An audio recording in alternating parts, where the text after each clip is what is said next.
Right, I will begin. So, as I said, this is for the ballot measures in California for both the pros and the cons for those measures for 2024. It also includes the Palo Alto local measure, Measure D. Um, so let me get started. Before I begin on the actual propositions, I want to talk a little bit about the League of Women Voters. So this was founded in 1920, so over 100 years ago, with the idea that if people are empowered to vote, they should also have the knowledge to vote well. And to do that, you have to understand what they're trying to do, why they're trying to do it, and what sort of the implications of that. So really, it's to provide good, educated voters. Now, the League of Women Voters has really two different focuses, is probably the best way of saying it. So one area is voter services, which is what I'm providing you today. So this is really intended to be impartial, nonpartisan information, in this case, around the propositions. The League of Women Voters does not support a party or a candidate, but we will provide information about propositions and other policy discussions. This particular presentation is impartial, which means I don't take a side, I don't show a preference, and I will not communicate the league's preferences on these propositions during this presentation. There is an advocacy aspect of the league, which is separate from today's meeting, and that's where the league will render an opinion, a preference, a recommendation for or against specific propositions or policies. But again, I'm not going to mention those in the session. That's not the intention. The intention here is impartial voter services, voter education. Before we go in, I wanted to cover some of the wonderful areas you can vote in Santa Clara County, which is one of the best run counties from a standpoint of voting in the state. You can always take your ballot, vote by mail. You can drop it off at drop boxes. There's drop boxes all over the county, and you could drop them anywhere in the county. You can also go to the vote center to drop off your ballot, but you can also go to the vote center to change your ballot, to vote. You could register same day and vote there. You can get a different language ballot. There's a lot of things you could do in the votes. Pretty much any problem you have with your ballot or any change you want with your ballot, you could do at the vote center. Now, none of you have had, at the time of this recording, nobody's actually seen the ballots themselves because they haven't been sent out yet. They will be sent out on October 7th, and you should receive them around October 10th. But we want to give you an early preview today. This is really just sort of general guidance of what we mean by good educated voters. You want to, what is the proposition trying to accomplish? Is that a good thing? Is it accomplishing it in the right way? Is there correct funding? Are we making things too rigid and flexible in the future? If it's a constitutional amendment, we want to look at it more rigorously. They're harder to change. And just a recognition, commercials don't always present propositions as accurately as we would like. So really do think about the details of what the proposition is actually trying to do rather than necessarily the slogans around it. All right, so as I said earlier, there are 10 propositions on the ballot. All the propositions and measures require simple majority to pass. There's a couple different types of propositions. A legislative statute or a legislative constitutional amendment is placed on the ballot by a 2/3 majority of our state legislature. Typically, they do this because constitutional amendments and bond measures do require voter approval. So that's a requirement to send this to the voters. If something's an initiative statute, like Proposition 32, that's a proposition that was placed on the ballot by an organization or group collecting signatures. But in any case, they're all simple majorities as you go through here. And then, as I said, Measure D is a specific measure to Palo Alto as a city itself. Each community may or may not have a measure or more than one measure, but we're only speaking to Palo Alto in here. But all the other propositions are statewide. And no, I can't explain why they go 1, 2 through 6, and then hop to 32. But I'm sure there's an exciting story there. All right, Proposition 2. So this is one of our two bond measures. And in both cases, the bond measures should be familiar to you in that it's fairly routine for California voters to be asked to approve school bond measures. Over the last number of years, there's been a number of bond measures, propositions related to schools. And in 2016, the last one was passed was Proposition 51, raised $9 billion, all of which has been spent or allocated. So really what this Proposition 2 is it's time to come back again. So this is a $10 billion bond measure, split K through 12, 8.5, community colleges 1.5. And the way to think about this is the state portion of any repair, upgrade, or construction costs. So generally what it works historically is half the cost is paid by the state, half the cost is paid by the local community, usually through, local bonds. This proposition is not quite the same thing. So in this case, they are changing the rules for matching to provide extra funds towards communities, the school districts that have higher needs. So for construction costs, 50 to 55% will be covered by this bond. For remodeling, 60 to 65%. And this will be focused on health, safety, old buildings, things of that nature. And there's a series of public hearings, performance audits, and there's more detail behind this you can look into in the actual proposition itself if you want to have a better sense of where specific dollars are going. Obviously, it's a $10 billion bond. Bonds have interest on them. It's going to work out to be a $500 million per year, so about 17.5 billion by the time it's all fully paid out of the general fund. And of course, there is going to be a corresponding local cost as well that will either have to be paid out of local funds or local bond measures. So 10 billion here, you're looking more like 18 billion worth of school construction and remodeling projects. Now, if you're a supporter of this, you're really making the argument that this is a very worthwhile thing to do. Community colleges, schools are extremely important to our state. Some of they need safety upgrades, they need remodeling, some of them are old. And this is a very worthwhile place to spend our money. And because we're targeting the changing the rules a little bit this time around, more money is going to go to the more needy districts, and that's a very good thing. Now, if you're an opponent, your argument is really on several levels. One, you're making the general argument that bonds are not the best way to pay for this. We're always remodeling schools, we're always constructing schools somewhere in the state.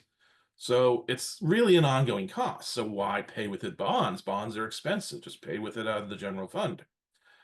And we're already paying $6 billion from the general fund each year to repay bonds, so we don't need to add more on top of that. The other argument is really this overall school enrollment, community college enrollment is shrinking. So if we need less facilities, why are we spending more money on those facilities? Now, I usually don't spend a whole lot of time on who the supporters are and who the donors are, simply because that information is in your ballot and it's pretty straightforward. But as you can see, it's approximately $3.5 million behind this, and a number of education-related supporters kind of dominate the total supporter side. And of course, the Jarvis Taxpayer Association is pretty routinely on the opposite side for any bond measures. Proposition 3, this is a constitutional amendment. So anytime you hear constitutional amendment, put a little more scrutiny on this. So this requires a little bit of history to understand that. So currently, the California Constitution has a clause that limits marriage to between a man and a woman. However, this clause is currently invalid due to a Supreme Court ruling that pretty much ruled that marriage is an inherent right, and therefore it cannot be restricted to male and female only, male-female combinations only. So pretty much the law of the land today, the effective law of the land today, is that marriages can be between a man and a woman or a couple of the same sex. There are still restrictions in California around polygamy, bigamy, child marriage, things of that nature, none of which would be changed in any way by this.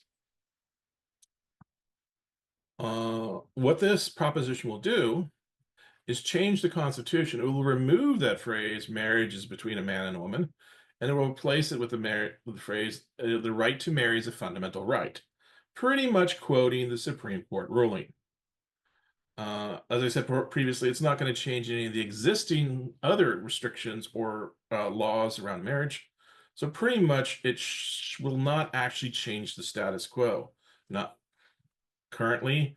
What the Supreme Court ruling guides our language, our laws around marriage. This changes to match the Supreme Court ruling. So again, nothing will change in how we operate today. The supporter argument for here really follows on that. We're not changing anything we're doing today, but we have seen with the Roe versus Wade and other Supreme Court rulings that the Supreme Court is not necessarily opposed to um, making a ruling quite different than they've done in the past. So they want to change the California Constitution to align with what the law's existing practice is today, so that regardless of what the Supreme Court does, California will not laws will be consistent with what they are today. From the opponent's argument, they're really saying there's nobody who wants to change this today. There's no plan to change this today. You're solving a non-problem.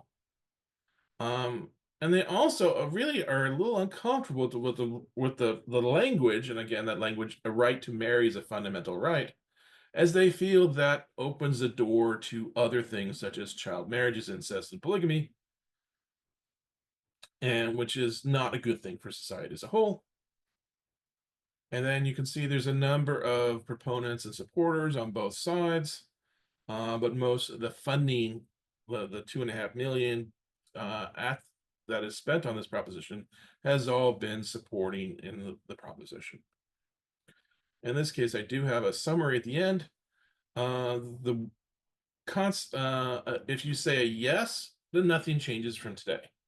Or I'm sorry, if you say a yes, then the language in the Constitution will change, but the practice of marriage will not change. If you vote a no, then nothing changes from today.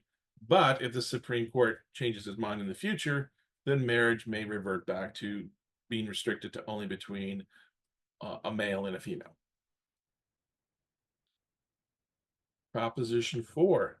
This is our second bond measure, and it's also similar to the first one.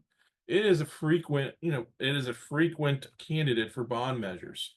We've had a number of bond measures over the last 30 years, the most recent of which was a 9 10 billion to address the issue.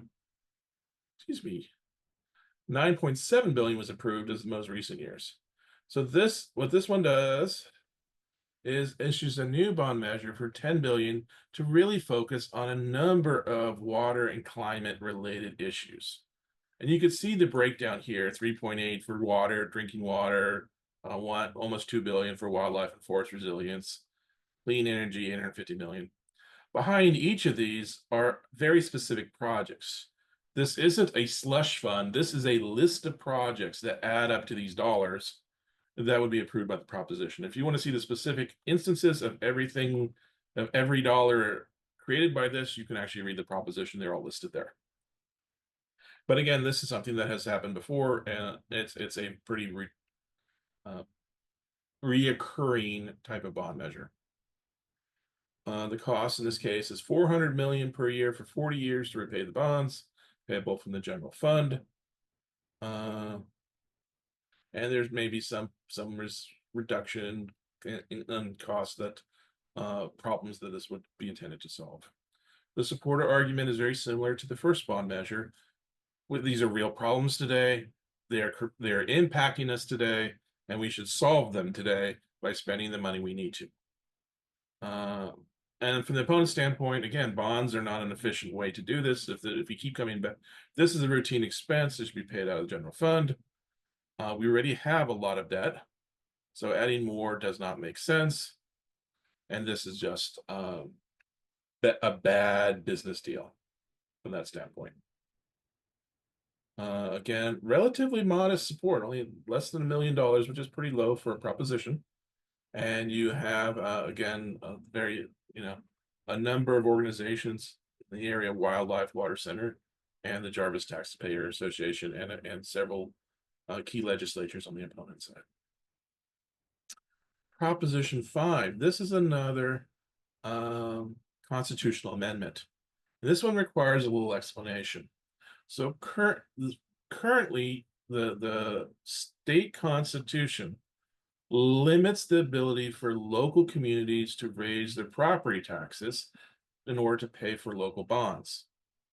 Specifically, if a local community, a city, a county wish to create issue a bond measure paid by property tax, that requires a 2/3 voter approval, and the property taxes are limited to 1% of the property value.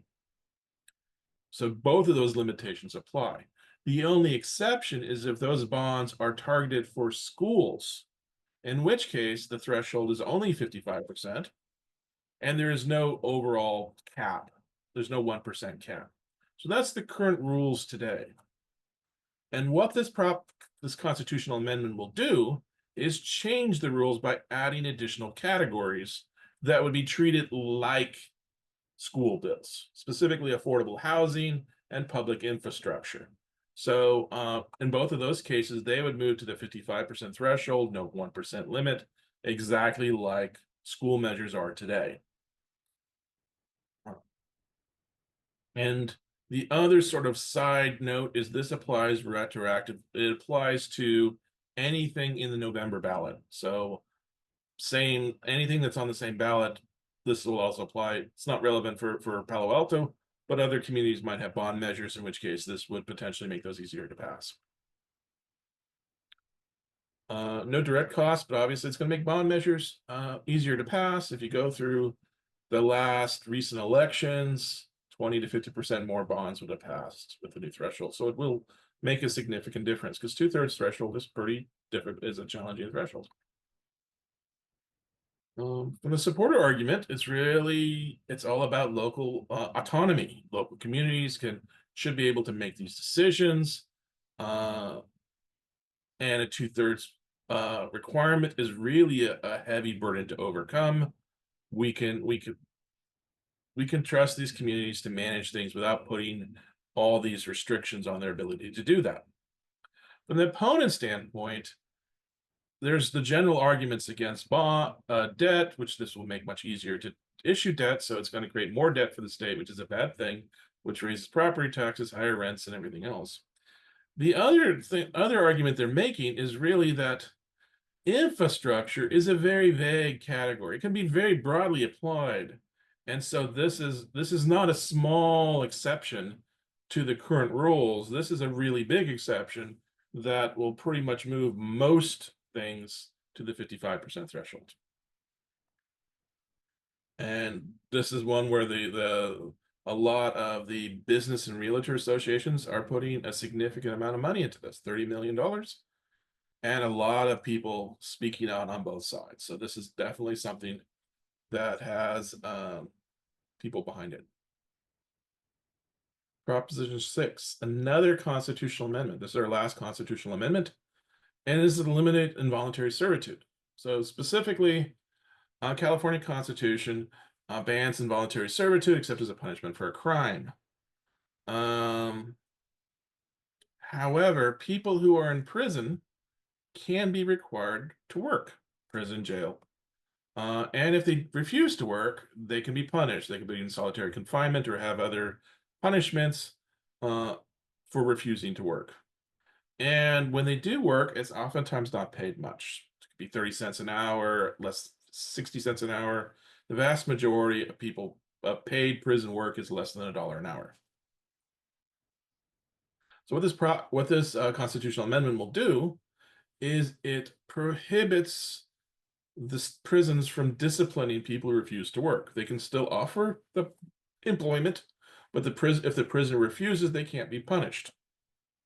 What it also does is gives an alternative, or in addition to, payment for work. And so instead of paying them cash or in addition to paying them cash, they can give them extra credit for time served. So in other words, if they work, they're going to get out of prison faster. And that's not necessarily one for one, but it is can be negotiated with it is whatever the prison system negotiates. The costs for this kind of are a little bit variable. So, to the extent we have to pay prisoners more, you're going to have some extra costs for the state and local communities. To the extent that prisoners get time served, they're going to leave the prisons a little earlier, and that has that has cost and savings for the system. Overall, the expectation is it's not going to be more than tens of millions of dollars, one way or the other. The supporter arguments is really enforced servant involuntary servitude is a form of slavery. It's just wrong. It doesn't help with rehabilitation, and it has wide bipartisan support. It was passed by the Assembly, 33 to 3, passed unanimously in the Assembly, and 33 to 3 in the Senate. So very broad support. This is just a sensible thing to do from their standpoint. There were no opponent arguments submitted as part of the proposition, which is all I can speak to in the session. And you can see there is some modest funding around it, and the supporters are a number of people in various groups around prisons and justice and things of that nature. Proposition 32, raise the minimum wage. Oops. The minimum wage in California is currently $16 an hour, and this is adjusted annually for inflation. Certain industries, certain cities have a higher wage. And just for a reference point, living wage for a single adult with no children is considered $27 an hour. So $16 an hour is well below a living wage in California on average. And just as a reminder, minimum wage does not apply to independent contractors and other self-employed people. So this is really for the people who are already covered by minimum wage laws. What this will do is there's really two criteria depending upon the size of the employer. The employer has more than 25 employees, then the day after the election, minimum wage would go to $17 per hour. January 1st of 2025 will go to $18 an hour. If the employer has 25 or fewer employees, then nothing will happen in 2024. It'll rise to 17 in 25 and 18 in 2026. So in 2026, everybody will have 18. And after 2027 on, it will adjust for inflation. What this means in practice is the minimum wage will increase by $1 on average for the state. And that will be the difference you see in 2026. Obviously, within that period, it's going to move some of these earlier, but by the end of 2020, by January 2026, it'll be $1 higher. Expectations is revenue will decrease a little bit because payroll taxes are higher. A little bit revenue for people get a little more. So there's trade-offs on whether the government will collect more in tax income. There are some trade-offs on whether employees will pay higher wages, but overall, it's less than 0.5% change either way. The supporter arguments are very similar to other arguments around minimum wages. California, even at $18 per hour, it's well below a living wage. A lot of people still work at this. There's millions of people who work for these wages and have to live on these wages. And giving them more funds gives more money to spend and makes them less reliant on government for services. The opponent argument is really we are in a market-based economy. It's pushing wages up just creates distortions in the market. It will hurt small businesses and raise costs for everybody. And you can see there's relatively modest on each side, but a number of supporters and opponents. And again, a yes vote means we'll be at $18 per hour in 2026, and then adjusted for inflation after that. If you vote no, we'll be $17 in 2026, approximately $17 in 2026, and again, adjusted for inflation. So about $1 difference per hour. Proposition 33, this one requires a little bit of background. This is their rent control initiative that you've seen many, many commercials on already. So currently there's a state law called Costa-Hawkins Rental Housing Act 1995 that restricts the abilities of communities to impose rent control. And it's really in three different ways. So rent control can't apply to a single family home.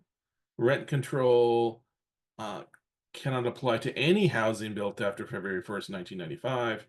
And rent control cannot restrict what a landlord can rent a vacant property for. So in other words, if the person who's renting the property leaves and someone else moves in, the landlord can adjust the rent to whatever they wish for the new renter. This act has obviously been in place since 1995. There has been a ballot measure to remove to cancel this act in 2018 and 2020, both of which failed. This is the third try. So this one is really trying to do two things. The first one is kind of a repeat of those other two propositions. It wants to eliminate the Costa-Hawkins Rental Housing Act, which would then free up cities and counties to implement new rent control restrictions, or perhaps extend their existing rent control to new housing that's currently prohibited from having rent control. It does limit how much a landlord can increase rents when a new renter moves in, but mostly it removes the restrictions on rent control. It also does something else that's very important. It says the state cannot regulate rent control in the future. So it could not pass in the future a Costa-Hawkins Act of 2025. It would not be able to regulate that in the future. So it's really restricting the ability for statewide laws around this topic. Local costs, the expectation is this will lower local property taxes, as pretty consistent that when rent control is applied to housing, the value of that rental property goes down. The value goes down, your property taxes go down. And there is some additional local costs, but probably not significant. It's just sort of to implement this on a local level. The supporter arguments is really housing is expensive. It's hard to find in California. A lot of people are paying, and so it's expensive. And in many other cities, in many other places of America, they do have rent control laws, and they do work. So why not have them here? And it's about local control at the end of the day. So that's the supporter argument. From the opponent argument, they're really saying this is the state law is a good law. It's there for a good reason. And taking it away is just going to restrict the supply of housing. It's going to make housing actually more difficult to find in the state. And it's the restriction on future action is just going to create problems in the future. This is also something that's been rejected up 2 times. And so they're really arguing rejected again. This is a bad law. Number of supporters and opponents have spoken out against this one way or the other. I do want to highlight two things here. One of which is the lion's share of the funding of this is coming from the AIDS Healthcare Foundation, which is a nonprofit that does a lot of activity related to housing, which is probably why they're in this initiative. And you can see the opponents for this, obviously, realtors, apartment associations, things of that nature. Anytime you have a proposition like this that has a significant economic impact to some groups, you're going to see them donating toward the proposition either for or against, and this is no surprise here. Proposition 34. So currently there's a federal program called 340B that is a discount program. So what this allows a healthcare provider to do is a qualified healthcare provider is they can then buy medicines from their wholesaler at a discounted cost, but when they charge for their services, they can charge the full list price for those medicines. In effect, the difference, that discount, is what the 340B provides as the subsidy to these healthcare providers. So it's a benefit program for those providers. And it's Um, and the one qualification I want to provide in here is they do not get this benefit if the for drugs sold to Medi-Cal patients. So it's really they get the benefit when selling to various private insurance companies. What this proposition will do is it defines some healthcare providers as subject to extra scrutiny, extra expectations. And in order to be subject to this law, you have to meet four qualifications. You have to participate in the 340B. You have to have a license to operate a health plan or pharmacy. You have to spend at least 100 million on purposes other than direct patient care, and you have to own and operate multifamily housing units for at least 500 violations, severity level of high. If you add up all these criteria, there is exactly one provider that would be subject to this law, which is the AIDS Healthcare Foundation.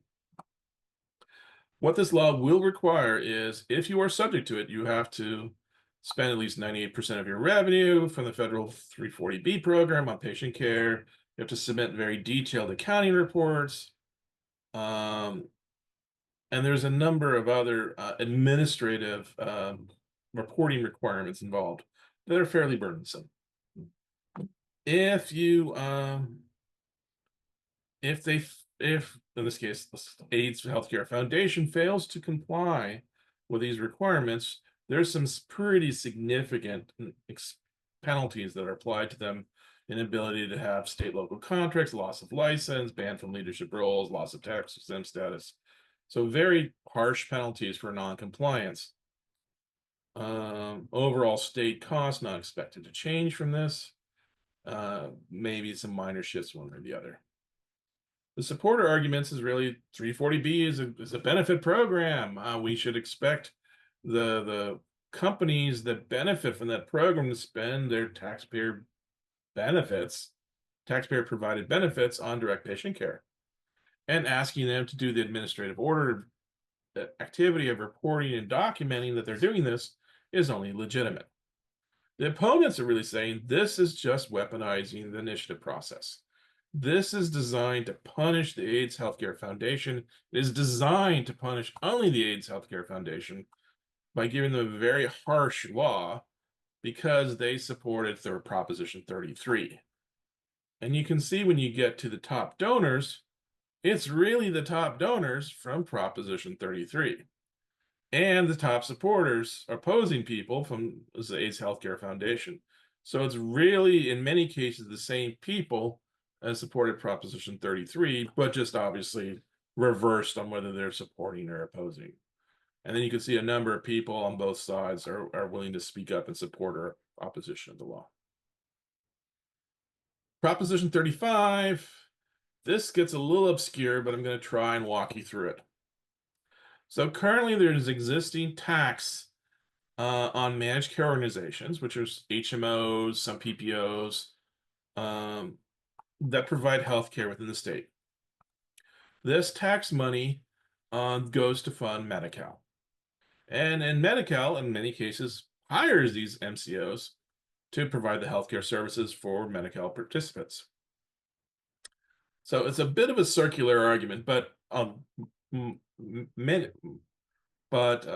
excuse me, it's not 100%. So a lot of managed care organizations support non-Medi-Cal support, and not everything in Medi-Cal goes to MCO. But there's clearly overlap. So this tax was passed as a temporary measure in 2009. Periodically, it gets extended. It has been extended multiple times. The last extension was in 2023, expired in 2026. What this proposition will do is it's going to do a couple things. First, it's going to make the tax permanent. So rather than asking people to extend it every couple years, let's just make it permanent. The other thing is they're going to restrict the legislature's ability to change it. So the nice part about extending it every couple years is the legislature has the ability to tweak it, to change where the money flows, to change the tax rates to meet the current needs of the state. In this case, it's going the opposite direction. We want to make sure the money is going to these causes, So we want to sort of limit the legislature's ability to change this. But from a funding standpoint, from a tax collection standpoint, it's really not changing anything. Though obviously, since it's going to extend past 2026, that is something new. Overall funding is roughly the same. The $6 to $9 billion is really takes into account federal matching funds. So anything we provide for Medicare, Medi-Cal, has a government match to that. And so even if we collect,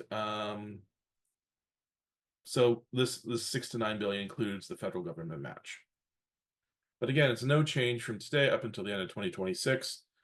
And based on past practice, the law would probably be extended without this proposition, at least for a couple more years. But no guarantees. Supporters arguing this is a very necessary tax. Our healthcare system suffers from issues with overcrowding, lack of adequate funding, and it certainly hits people on Medi-Cal more severely.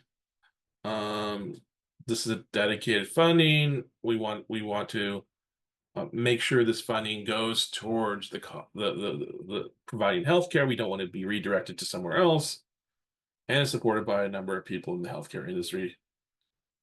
The opponents is really this is actually a quote from Gavin Newsom. It hamstrings our ability. It's inflexible.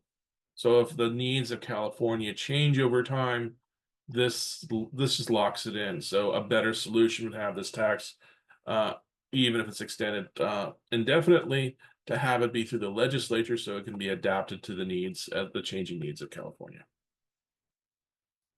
And you can see there's a number, 48 million behind it.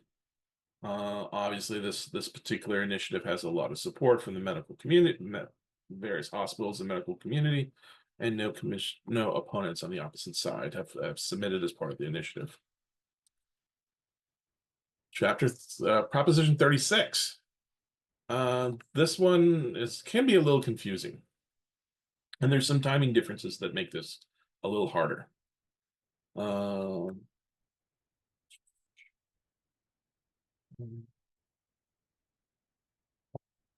So Proposition 47 passed in 2014. And then Proposition 47, we really made the argument that our laws were too harsh and that we need to loosen them up and redirect funding towards more treatment and counseling services. And that passed in 2014. Some of the specific ones that are most relevant to this one is it changed the rules for theft. So any theft less than $950 would be considered a misdemeanor, and a number of drug possession crimes, again, misdemeanors. There's a huge difference between a felony and a misdemeanor as far as the consequences for the individual involved. So this definitely was a less harsh solution. Since then, there's been some pushback on the Proposition 47. The sense is, among some people, is that the law was not, that it perhaps made things a little too easy, or the criminals were working. Okay, so I should be back. So this law was passed, 10 bills were passed affecting laws after this proposition was put on the ballot, and oftentimes touching some of the same areas that this Proposition 36 will touch. So there's definitely overlap. So what Proposition 36 will do is do something similar to 3 strikes. So if you have thefts under $950, there's still a misdemeanor, or possession of certain drugs, fentanyl, it's still a misdemeanor unless you've had 2 prior theft or drug convictions, in which case it then becomes a felony with a max sentence of 3 years. If 3 or more people commit a theft together, it could be sentenced. They could be sentenced as felonies.